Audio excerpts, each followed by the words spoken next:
On December 6, 2002, Liu Jianwei, a farmer in a sleepy rural village in Henan province, China, is finishing up his work.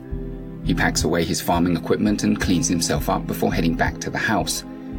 He says goodnight to his father, who has decided to stay in a separate home, which is also owned by the family. Then Jianwei joins his mother, wife and 2 children for dinner before they all head off to bed. At around 1 a.m. in the dead of night, a lone intruder enters the family's home and finds everyone asleep. Armed with an iron hammer, the intruder proceeds to bludgeon the entire family to death, beating their skulls repeatedly until they cave in. Before they're all dead, the assailant also rapes one of the women. Once the crime is done, the murderer quickly leaves the scene. He buries the hammer under the dry earth at a nearby ancestral burial site and throws his blood-stained clothes into the river. The next morning, Jianwei's father returns to the house to join his family for work, but instead, he finds a scene of complete carnage. The first person he sees is his granddaughter, her skull caved in, and she's surrounded by blood. His son, daughter-in-law, and grandson are next, already long dead. Finally, he finds his wife. She's not dead yet. She doesn't have the strength to talk, but she can still bat her eyelids. He has her taken to the hospital for immediate medical care, but she too dies just 10 days later. Despite the crime being reported fairly quickly and due to the remoteness of the farm, police are unable to find any leads. No one has seen anything. And with a lack of evidence or witnesses, the case soon turns cold. It won't be until nearly a year later that the family's killer will be found and brought to justice. The killer's name was Yang Xinhai, and when police also connect him to 67 other unsolved murders, he quickly becomes known as the monster killer of China, one of the most prolific serial killers ever recorded in China's history.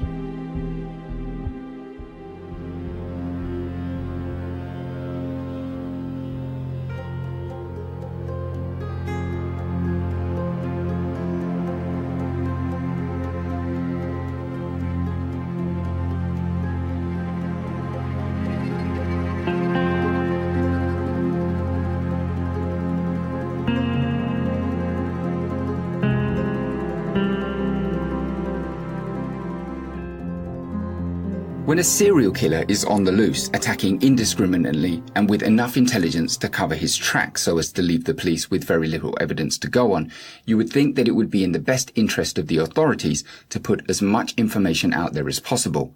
Not only does this information help draw out possible leads, but it also gives the public the opportunity to protect themselves. Of course, you can make the argument that leaking the information about horrific crimes can cause panic, but if the opposite outcome is safe citizens and less victims, I think it's something that we can all live with.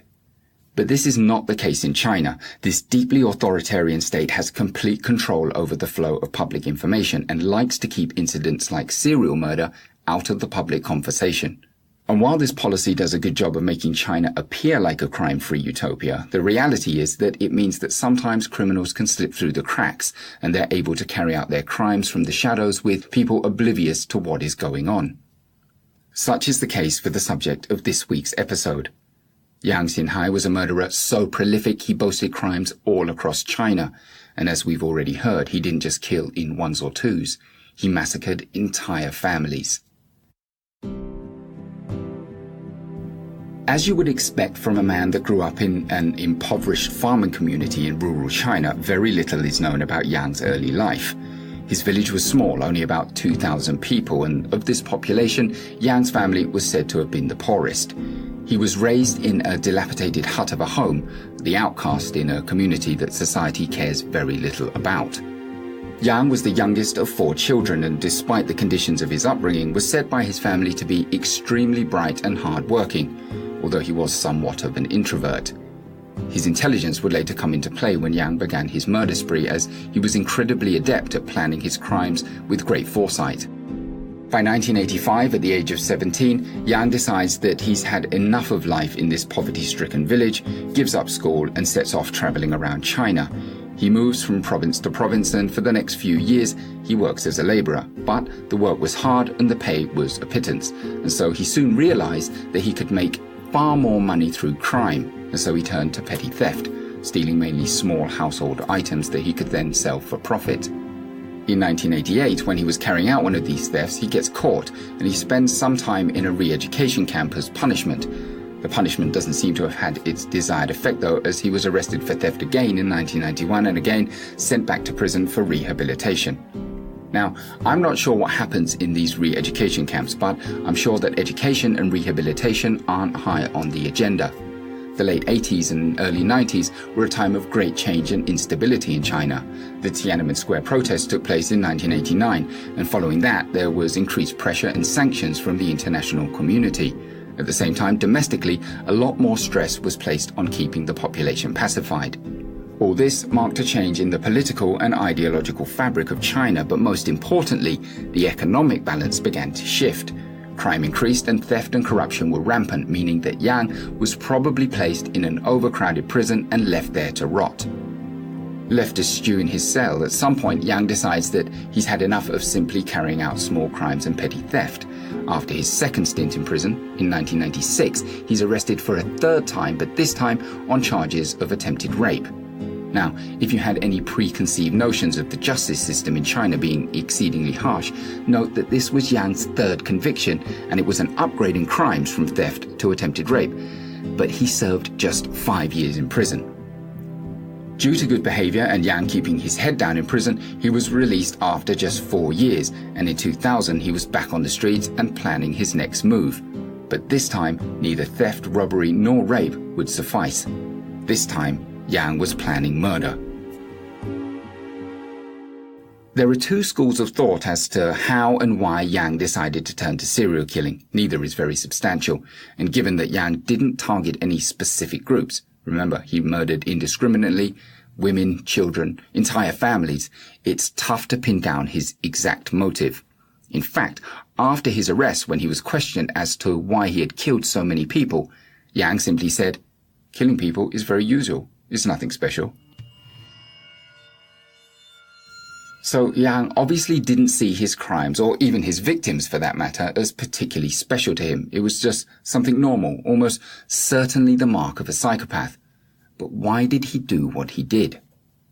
One belief is that prison had taken its toll on him, that the rough Chinese prison system with its unfair practices and enforced routines turned Yang against society, that he hated how it worked and wanted to punish the system by hurting those that followed society's rules. To back this up, one of the policemen that arrested him is quoted as saying he committed crimes not for money, but to hurt society. The second theory is that at some point Yang had met a woman and begun a relationship. When the woman left him, it broke his heart and left him hurt and in pain. His solution to his own suffering would be to lash out against society, wrecking families and punishing women with rape before he murdered them. To me, both these supposed catalysts to Yang's murderous rampage seem a little convenient, and given that they are impossible to substantiate, sound more like excuses made up after the fact by people trying to make sense of a man that could kill 67 people in 3 years. To me, given Yang's blasé comments about killing and the fact that at no point did he ever try and deny or defend himself, make me think that Yang never really had a motive. He wasn't after revenge against women or society. He wasn't even killing over a twisted belief in some higher power, and there's nothing to suggest that he even derived any particular pleasure out of killing. He never left any special signs at the crime scene and never kept any trophies, nor did he ever try to toy with the police in any way. No, he was simply a killer. Killing is what he does, and that's what made him even more terrifying.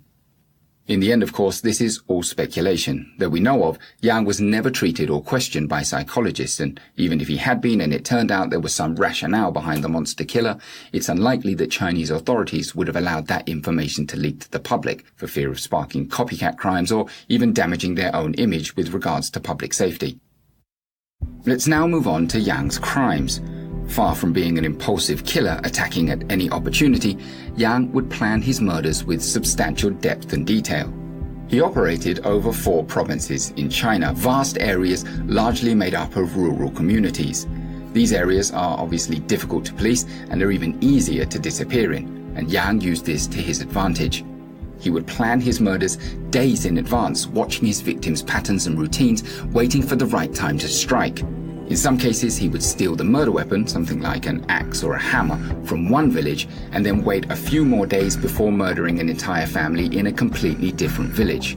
After the murder of Liu Jianwei and his family that I highlighted at the beginning, Yang then walked for 2 hours in the pitch black to escape to another village, even going so far as to wear different size shoes so as to confuse the police. Sometimes he would kill entire families, and other times it would be just one victim. In some cases, he didn't even kill his victims. Whether this was by accident or on purpose, some of the people he attacked survived. This is especially true of some of the rapes he committed. Oh, one other thing to mention is that after he was arrested, police discovered that Yang had AIDS. We don't know how he caught it, but it's likely that he did pass it on to some of the women that he raped, but left alive. Furthermore, Yang would almost always use a different murder weapon, mainly farming tools. And this move, combined with his indiscriminate choice of victims, is what made Yang so prolific. No one was connecting the dots and pinning all of these crimes on one person. Remember, he killed 67 people in 3 years. On average, that's a staggering 2 people a month. And with nobody even looking for him, it's likely that Yang would have never stopped killing. Thankfully, fate played its hand. Yang's arrest was a complete accident. There were no task force out searching for him, and there was no manhunt to track down the monster killer. No. At a simple routine check at a nightclub in Hebei province, police noticed a man acting suspiciously. They questioned him, and they found enough cause to detain him, and then they took a DNA sample. That sample matched police records for one of the murders that Yang had committed, and on November 3rd, 2003, as simple as that, the monster killer was caught. Strangely, Yang didn't put up any resistance. Almost immediately, he confesses to not just the murder that the police have linked him to through his DNA, but 26 separate cases. That's a total of 67 murders and 23 rapes. Police were then able to confirm his confession through DNA, and Yang was charged accordingly and sent to prison to await trial. The trial was short, some accounts claiming that it lasted just 1 hour, others suggesting that perhaps it took a whole day. Either way, it was over quickly, and Yang supposedly refused counsel and never requested an appeal. On February 1st, 2004, Yang, now aged between 35 and 38, accounts differ, was found guilty and sentenced to death. He was executed just 14 days later by a single bullet to the back of the head.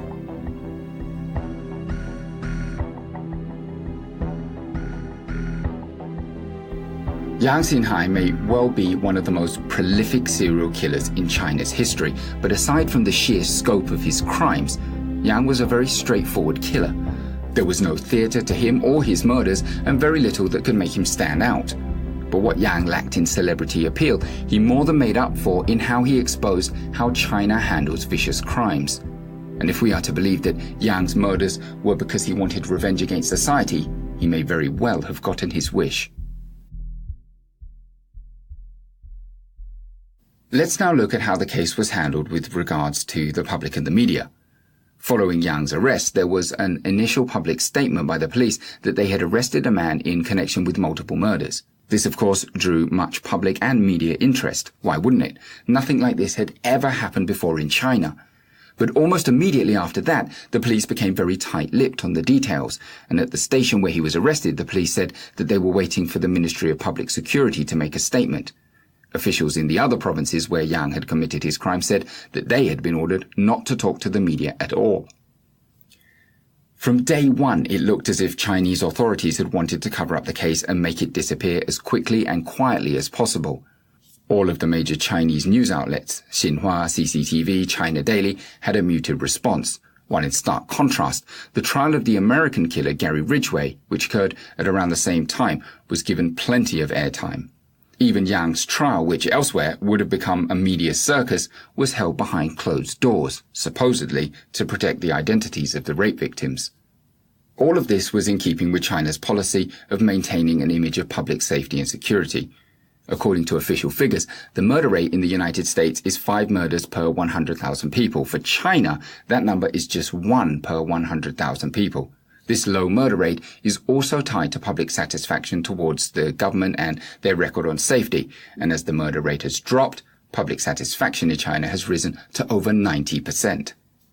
But how realistic are these figures? As we can see from the monster killer case, Chinese authorities are willing and able to obscure the facts. In order to maintain their excellent safety record, they deny the public access to vital information which ultimately could prove valuable in actually keeping their citizens safe. The police also didn't help matters, whether because of bureaucratic red tape or just pure incompetence. Local police were unable to successfully connect the dots in the monster killer case and put an end to this spree earlier.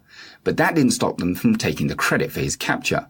The Public Security Ministry actually sent out letters congratulating the police that arrested Yang, and in official statements, police said that they had successfully cracked the case.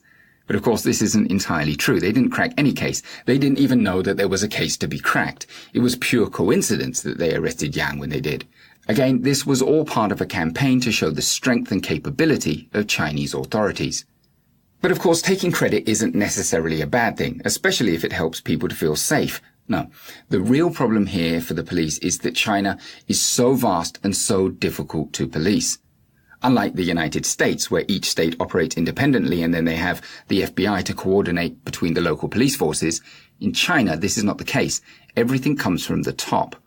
China's Crime Investigation Bureau, or CIB, operates out of Beijing and is only deployed in high-profile cases of national security. And this means that crimes in cities get preferential treatment while rural areas are given less attention.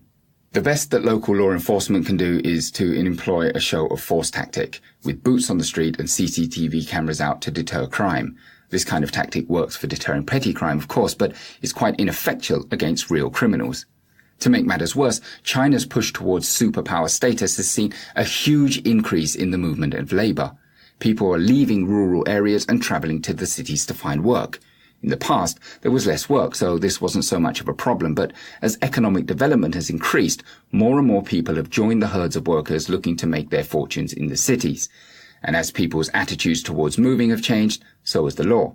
Previously, Chinese citizens were required to have a hukou, or residence permit. That would tie them to the community that they lived in and that they were registered in. This system has become less enforced over the years to facilitate the movement of labor, and as a result, criminals have found it even easier to move around the country and disappear into the vast cities of modern China. So you can see that the police really have their work cut out. They have to deal with this overly centralized bureaucracy as they desperately try to track down suspects in an ever-moving mass of 1.3 billion people. In this complete mess, it's debatable as to whether publicizing serial killer cases would actually be of any help. The criticisms that it denies people the ability to protect themselves are, of course, well warranted, but at the same time, letting killers know that the police are onto them could prove detrimental to a system that is operating at half capacity. In the years since Yang's capture, there have been some changes to China's approach to dealing with serial killers and other high-profile cases, but they still haven't found the perfect solution. And I'll talk about some of those cases in later episodes. But going back to Yang himself and his supposed motive to get revenge against society, in some ways it feels as if he may have gotten his wish, that his crimes did actually affect Chinese society, although unfortunately for him, it may have been for the better. Unlike some of the other crimes that I've talked about on Memories of Murder, there is no pop culture movement surrounding Yang Xinhai. There are no movies, no books, and there are not even many documentaries to speak of. Even now, the names of all of his victims have never been released, and Yang's family has never really spoken out much about the life of their son, the man that would become one of China's worst ever serial murderers, the monster killer.